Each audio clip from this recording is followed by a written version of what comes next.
Good morning, fifth grade online learners. Today is January 11th, 2021. Last week in one of the classes I said today is July something. Did anyone notice? No. Must have been fourth grade. Yeah, I'm like, yeah, today is July whatever, 4th. And I caught it because I rewatched my video for some reason. I'm like, it's not July.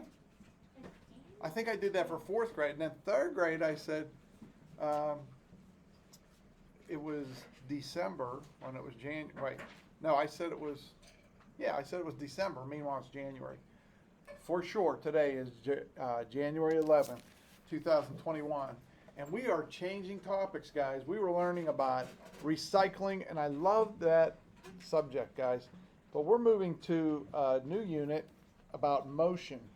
Chapter 15, we skipped ahead a few because we were in Unit C, but now we're going to F because Unit F deals with physical science, and we want to touch each one of the three sciences. We're moving on to physical, and then we'll pick another one for the next 9 weeks.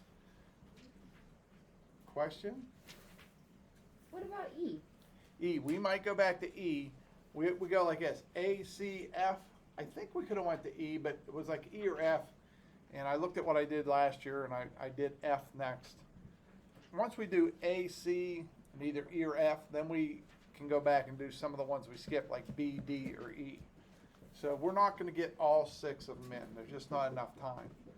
If we got all 6 of them in, you guys would have a quiz every 3 or 4 days. And it's too much, too fast.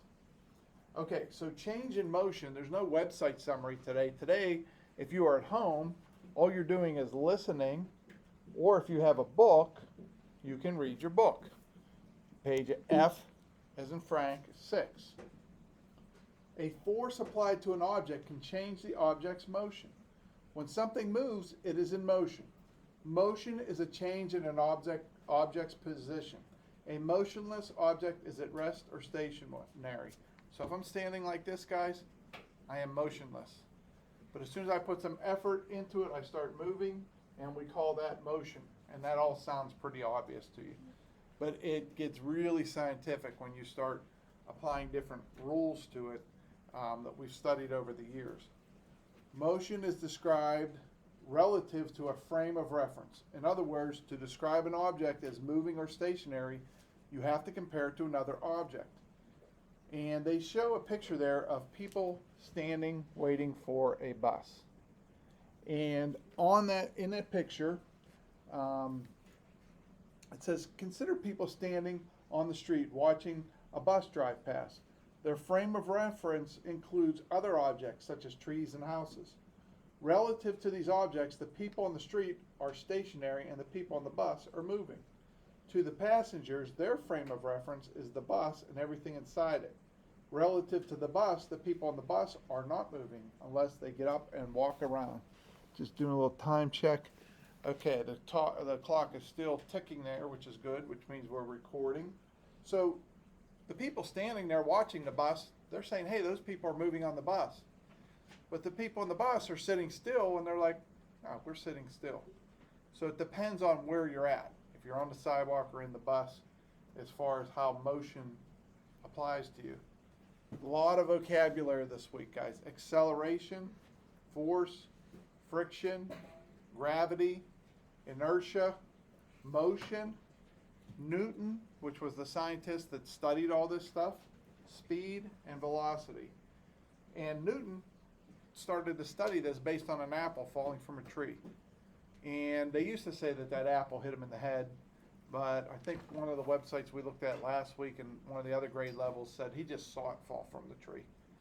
But from that, he concluded that there is gravity, and there's a reason why things move, and there's a reason why they fall to the earth. And then there's a reason why the planets all rotate around the sun. He figured that all out watching an apple fall from a tree. So he's a pretty smart guy. On page F7, Newton's first law. In any discussion of motion, the same English scientist, Sir Isaac Newton, usually comes up. He was one of history's greatest scientists and mathematicians. So notice how he was great at science, but he also had to be great at math. The year was 1687, so now it's 2021. So we're going back almost 400 years ago. He presented his laws of motion. Newton's laws show the relationship between forces in motion. A force is a push or a pull that acts upon an object. Caroline, do you have a question? No, but maybe I'm just dumb, or I thought that apple trees didn't exist in 1687. Oh, well, you're not dumb. So you thought maybe we didn't have apples back then? Yeah. There must have been apples because that's what he figured out the whole universe based on. But that's not a dumb thing. I mean, over the years we've planted different things, and but apples were certainly around back then. Imagine being that apple, like you're like the goddess of the apples. Did you just say imagine being that apple? Yeah, if you were that apple, you helped us discover how the universe works. But basically, you know, apples were falling from trees for a long time. But Sir Isaac Newton was sitting there, he said, wait a minute, that thing was up there, now it's down here, something made it fall.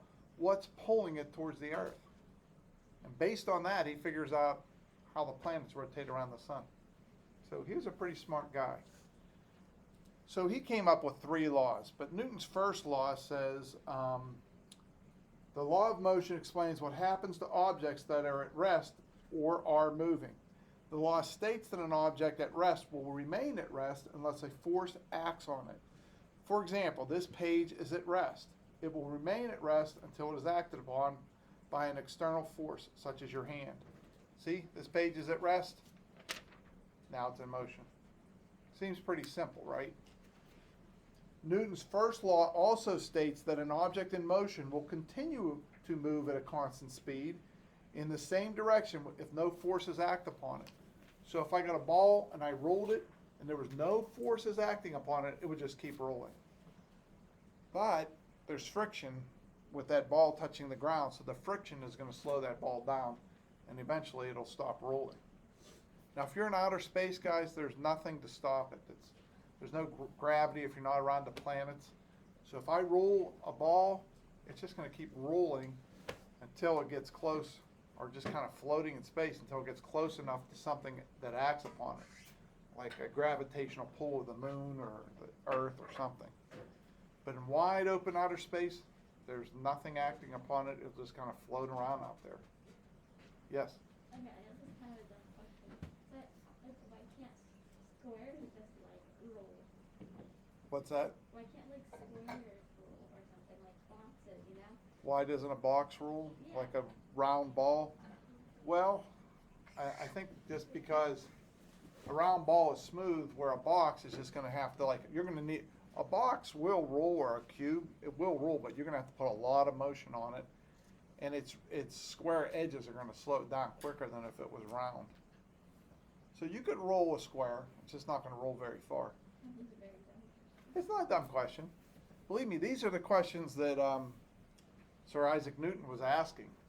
And you know, somebody had to invent the wheel. So somewhere along the line, somebody, Reese, probably way even before Sir Isaac Newton, said things are going to move a little bit easier on something that's round than if it's square. So, you know, nobody told us that. We weren't born as humans with all these rules, but we started to observe things. And we observed that you can roll things on round surfaces easier than square. Yes? What would happen if like a car's tire wheel is like a different shape? Well, if a car's tire or wheel's a different shape, it's not going to roll smoothly. And that can happen, like if you have a bent rim on your car, if you hit something really hard and you bend your rim, now your car is going to go like this instead of like a smooth circle. And so as you're going down the road, the car is going to shake. You know how I know that? I have a bent rim on my car. And if I'm around town, it's fine. But if I get up to 65 miles an hour, the car starts shaking. And oddly enough, when I get to 75 or more, the car stops shaking. So between 65 and 75, that little different shape of being round shakes the car. So I need a new rim. Yes? You know how you also know that your car is total How? if it's on fire? Yeah. Yeah. You're all about fire today, I can see. Addison. Okay, thanks. Anyway, so like when you put a tissue, like I try to throw a tissue at my dog or something, like it would just float. No, like I can't. It won't go far. Well, you have to have a little bit of mass to it too. So things that are lighter aren't going to fall directly to the ground. No. Like it won't go far. Yeah. Well, like I said, the more mass you have, the quicker it's going to, fall to the ground. But you can't just throw a tissue and it just stays in outer space like right in front of you, right? No, that's not what I'm saying. Like it, like so. Understand your words. Say it's like a, I don't know, the water bottle. Like you can throw it and like actually goes further. But a tissue, it doesn't. Like something that stops it and then it goes The down. water bottle has more weight. Right. The Yeah. weight and the mass of the object has something to do with it. But that's a great observation. See? That is a very good observation. Somebody noticed that too, and that's how we discovered how things fly. They can't be really heavy, or they must have a lot of power to move something that's heavy. So airplane. Let me finish this page, and then we'll see. We're kind of running low on time because I had to talk to you guys about hallway and stuff like that. The tendency of an object to remain at rest or an object to remain in motion is called inertia. So Newton's first law is also called the principle of inertia. You can see examples of Newton's first law in the game of soccer. A soccer ball lying on the ground will remain at rest until the player kicks it. The force of the kick overcomes the inertia of the ball, setting the ball in motion. The ball will continue to move at a constant speed until another force acts upon it. A ball rolling across the grass will slow down because of the friction. A ball kicked into the air will fall back to the ground because of gravity. So guys, tomorrow we're going to start here, remind me, with the girl kicking the soccer ball. And who plays soccer in here? I knew we had some soccer players in here. So maybe we can talk a little bit about that. And guys, I had 2 or 3 girls that said, oh, this is a dumb question. There are no dumb questions. Sir Isaac Newton would be proud of you for questioning. He would. Reese. So if I said like tissues are tissues made of fibers? No, That made would of be a trees. Okay, we can continue the discussion of these objects, but like I said, I'm kind of running out of time. But I'm so glad that your curiosity has been piqued today. All right, online learners, we will see you tomorrow. No journal entry. Bye-bye.